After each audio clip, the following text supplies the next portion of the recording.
The weather changed for day 5 of Cows Week with an almost flat calm in the morning. Later, the southwesterly moved into the western and central Solent for a short while, before falling right away again, to leave the Solent like glass.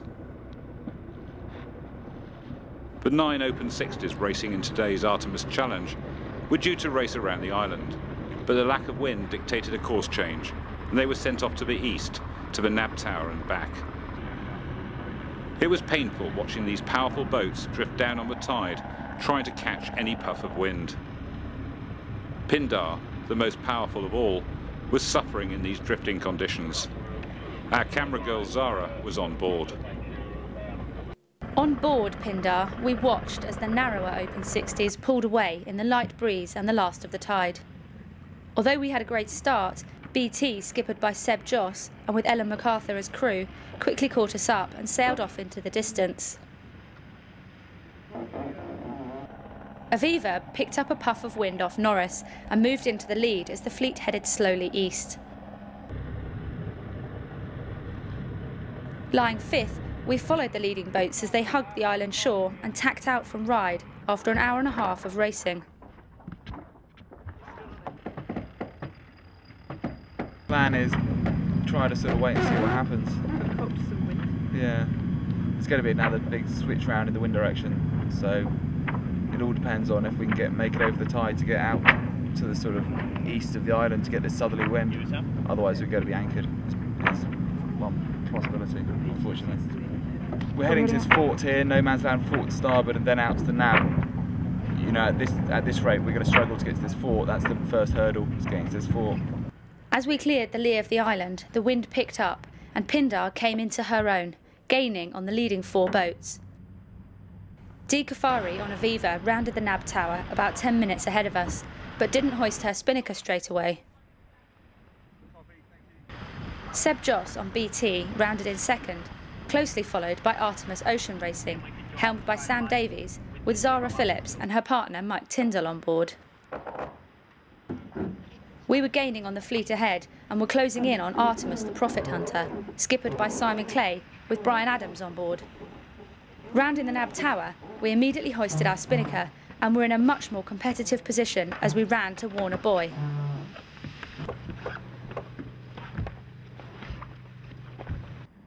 On the run, we made up ground and rounded within touching distance of Artemis Ocean Racing.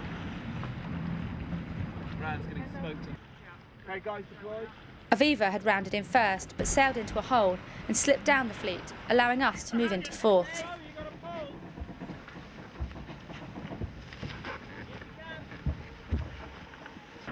Beating back up to Bembridge Ledge, we were neck and neck with the 2 Artemis boats, and a well-timed ship allowed us to slip through to second.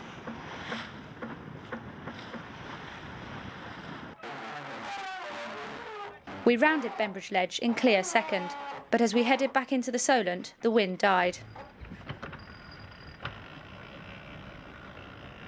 After a slow drift up the Solent, the course was eventually shortened to finish at No Man's Land Fort. We got a really nice start, which was nice, and then unfortunately we just got into a little bit of a hole, and then the other guys went basically around both sides of us, and yeah, so it was a bit slow getting out of the Solent, but we did get out. We were one of the 5 boats that got out, and the others got pretty stuck. So yeah, that was okay. And then we slowly worked our way back to second place. So we were pretty excited about that. The boat was going well. As soon as we had good breeze and we could get powered up, the boat felt great. And yeah, we got back up to second place. We followed BT around Bembridge, and yeah, then slowly as we're coming back into the Solent, the breeze just died away. So challenging conditions, but it's not frustrating. We've got to remember why we're here. We're here to try and raise money for charity, and no, I mean, it was a lovely day. We didn't get wet, no one got hurt, and someone's won £10,000 to go to a wonderful charity. So no, all in all, great day. Seb Joss on BT won the race after nearly 6.5 hours on the water, and the £10,000 prize money will go to Seb's chosen charity, the Ellen MacArthur Trust.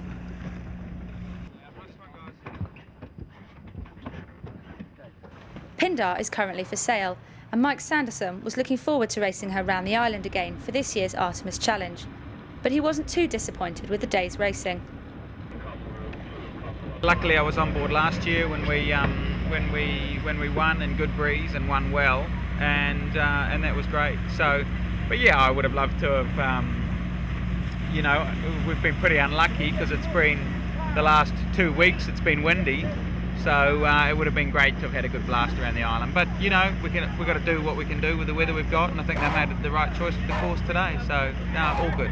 We're pretty sure the Bembridge ledge was the last official mark of the course, and you know, if it was a serious regatta, for sure we'd contest it.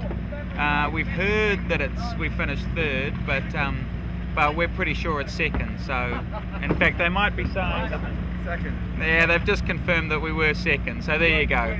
We'll take that. That's where we think we finished. So we're happy with that. For a light air day for the boat to finish second behind BT is a great result.